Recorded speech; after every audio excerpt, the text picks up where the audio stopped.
vanhu vobuda vaitaura vachiti zvakaitika kuMozambique ndo zvimwe chete zvangoitika kuZimbabwe.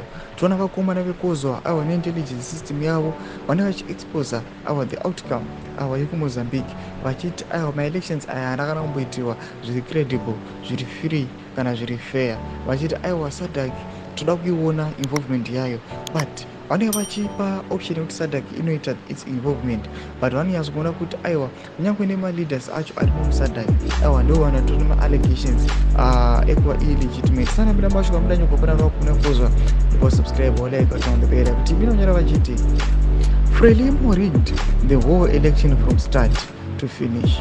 They printed ballots without all the candidates, delayed the delivery of ballots, voter intimidation, and all the nasty xenophobic behavior they did. It's a shame. This is promoting instability in our region. No democracy in SADC. Thomas vanobuda taravana vachiti aiwa this SADC region hamusina democracy.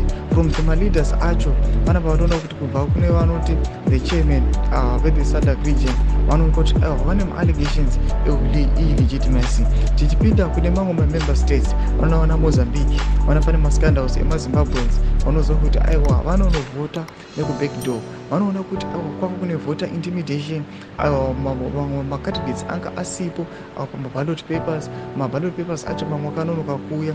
All these things ari kuuya panapa achiaccumulata achitaura kuti aiwa zvetu zvizoona kuti aiwa muthe SADC region nemaleaders avo vakomana ava they just want to cling on to power, but when it comes kumavotes aiwa havana kana vote but they want to remain on to power nyange vanhu vasingavadi.